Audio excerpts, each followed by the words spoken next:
e o Laércio Filho mandou outro. Vocês não acham que em 2017 o sucesso do Carille for ter o Loss no time, por ter o Loss para o time não ser tão retranqueiro? Na minha opinião, os auxiliares dele hoje são fracos. O Loss é fraco, mas tentava ser ofensivo. E o Rafael Fernandes fala, o cara escala atacante pensando em recomposição. Ó, tem um monte de assunto aí para falar.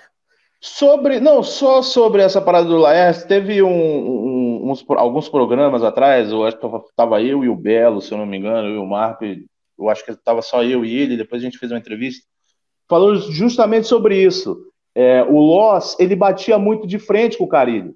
Não é discussão de briga, mas é discussão de dentro do campo, de metodologia, de posicionamento das equipes. E hoje, pelo menos que o Marco falou, os auxiliares, né, principalmente o Fabinho, a galera que tá ali, eles vão muito da onda. O Carille fala uma coisa, não, você tá certo. Eles seguem a mesma linha do Carille. E não há uma discussão, não há uma briga, não uma briga no bom sentido, não há um debate sobre a mudança do Carille, sobre uma mudança do time. Né? Inclusive, o Loz acabava se sobressaindo por conta disso, porque ele batia de frente com algumas coisas. Ele questionava, ele perguntava o porquê, ele dava a opinião dele.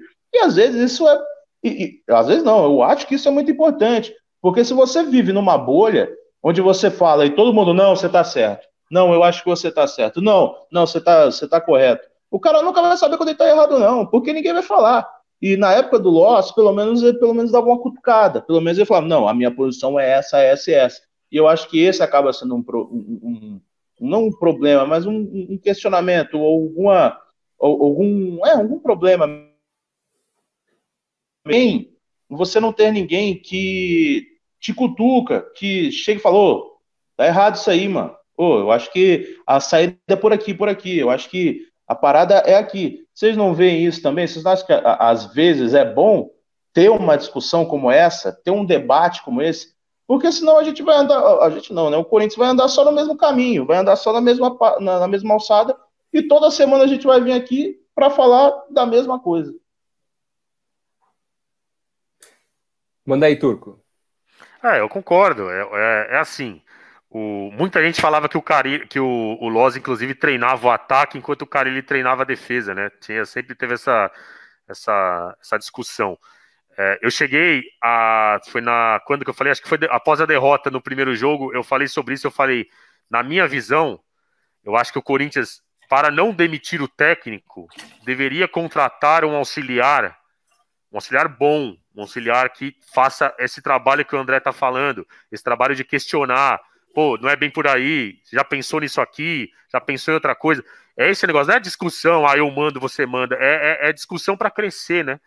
E eu até cheguei a falar, pô, seria importante para o Corinthians ter um auxiliar desse nível, mas eu vejo, pelas atitudes que o Carille toma, que eu duvido que ele aceitaria nesse momento qualquer influência de alguém, seja ele na comissão técnica, seja um outro nome para ajudar.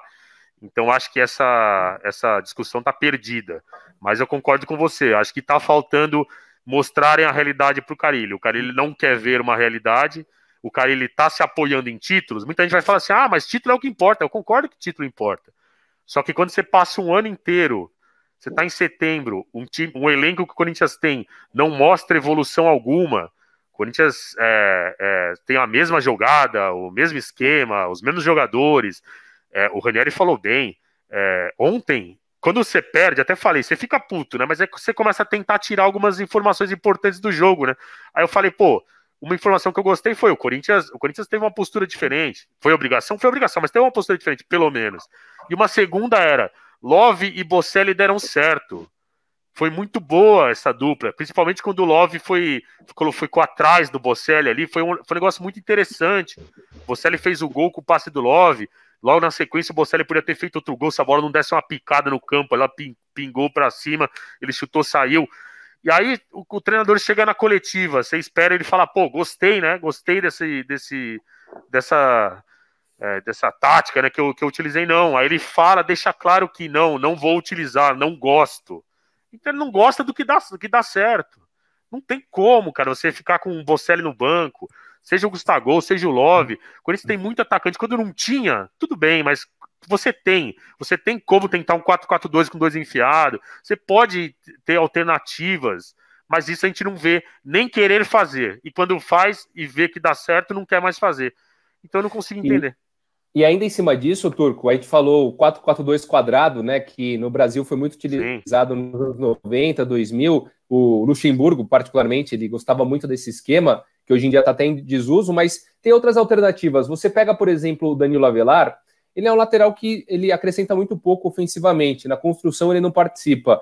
Ele tem a jogada aérea, que para mim é importante, tanto defensiva quanto ofensivamente. Então você pode fazer uma saída com 3 zagueiros, por exemplo. Ao invés de você colocar o Avelar como um lateral, você deixa ele como um zagueiro aberto pela esquerda, o Manuel pela direita, o Gil mais centralizado e libera mais gente, entendeu? Para ir para o ataque. Coloca alguém até ali. O Ralf como terceiro zagueiro, de repente, né? Isso seria muito legal de ser testado. Eu não entendo porque o Carille não cogita colocar o Ralf como zagueiro. Já pega agora, já que é o Brasileirão, é planejando o próximo ano, já faz teste, coloca o Ralf como zagueiro, porque o Ralf é mais um jogador que não participa da construção. Até no outro podcast, irmão, eu falei isso. O Cássio, que não participa da construção, você fala, pô, o cara é goleiro. Hoje em dia, o goleiro participa muito. O goleiro dá superioridade numérica, foi o que o São Paulo falou, que no Campeonato Paulista ele surpreendeu muita gente. Quando o goleiro joga com o pé, vem um atacante, outro para roubar a bola dele, quando ele toca a bola e passa por esses caras, já tem uma superioridade numérica. Já tem 10 caras do time que está atacando contra 9 do time que está defendendo. Entendeu? O Corinthians não tem, então, o Cássio, que joga com o pé, não tem o Avelar, que não participa da construção, o Gil muito pouco também, o Ralf pouco, o Manuel é o que mais tenta ali um passe entre as linhas do adversário. Às vezes ele consegue esse passe, apesar da atuação péssima do Manuel, eu acho que ele até vem fazendo uma boa temporada no Corinthians. Então acho que falta isso, falta um pouquinho de você testar, sair daquele 4-1-4-1, que é sempre o 4-1-4-1, quando não muda para 4-2-3-1, acabou, entendeu? Testa 3 zagueiros, testa 2 centroavantes, vai testando, muda a peça.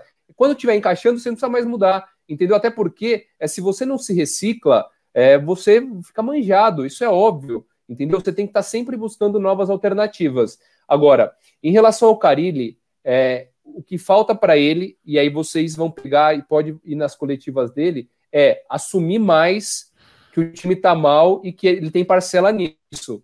É sempre tentando achar um culpado. Nunca o time tá mal porque ele, Carille, não tá conseguindo fazer um bom trabalho na temporada. O Corinthians tem alguns bons jogos, mas de um modo geral a temporada do Corinthians ela não é boa, pelo menos em relação a desempenho e a futebol. Né? Em relação aos resultados, o resultado é até melhor que o desempenho. Mas falta para ele, depois de alguns jogos, assumir mais a responsabilidade. Falar, eu não consegui fazer o time jogar nessa partida, eu pensei isso, mas acabou não dando certo. É sempre tentando, ou sempre falando que o time jogou bem quando não jogou bem, ou colocando a culpa em alguém, como o bode expiatório agora foi o Vital. Né? E como em outras ocasiões, outras coisas foram escolhidas como bode expiatório. Então falta um pouquinho mais assumir a responsabilidade e falar, pô, não foi uma estratégia boa, não montei o time bem, e a culpa, boa parte da eliminação, por exemplo, cai nas minhas costas. Eu acho que não custaria muito por ele falar isso.